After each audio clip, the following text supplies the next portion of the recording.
Well, it's Tuesday, and I'm going to need MAGA women to come to the front, baby. Come on, we need to have a little discussion, because your orange pappy got behind a microphone yesterday and told you not once, not twice, but 3 times to do not take Tylenol if you're pregnant, dear, and you have a fever. That's what your orange pappy said to you. And I just want to remind you, baby, I just want to remind you that you'd have to do what your orange pappy tells you to do, or you're going to make your pappy very unhappy. But I also would like to remind you of what happens to a body that is, having a fever of 104 for a sustained amount of time, dear. Now, an adult can only hold that fever for a few hours before they have seizures, before they possibly slip into a coma and are brain dead for life. That's a grown person, honey. A grown person. The same happens to a child.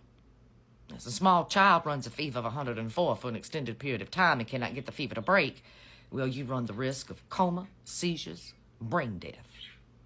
Full body death, dear. Full shutdown of your organs. They get fried from the inside if you do not get that fever down. Now, of course, there are natural ways to take your fever down, dear.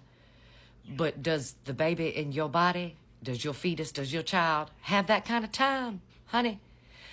Do you think that developing, growing fetus inside of you has 3, 4, 5, 6, 7, 8 hours for you to break a fever without Tylenol before it goes into shock, before it seizes, before it dies, before it goes into a coma, before it stops all development, before its new growing organs fry and melt basically inside of you? Do you think they do? No. Tylenol saves lives, dear. I know it's not marketed that way, but it does, because it breaks a fever within 30 minutes of consuming it. Not hours. Within 30 minutes, the fever starts to break, officially saving the fetus's life. I'd also like to remind you that you don't believe in bodily autonomy, and that's why you voted for the orange fool. Particularly if you live in a red state and you're MAGA and you're pregnant and you don't want to take Tylenol. I just want to remind you that in red states, if your baby dies inside of you, it's your fault, and they charge you with murder. So there's that too.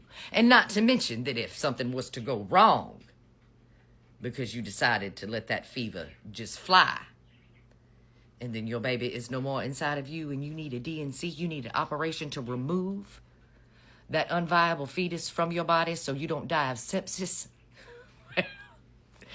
you voted against that too. You voted against that too.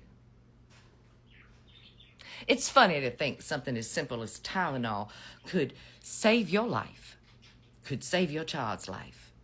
It's almost like your orange pappy wants you to die. Imagine that.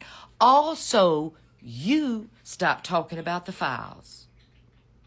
He's willing to risk the life of unborn children just so you stop talking about the files. At least we not forget what he said yesterday about children, dear, and their vaccinations. He said you should spread them out of time. He said hepatitis B, that's sexually transmitted disease. Children don't even need that shot until they're sexually available, dear.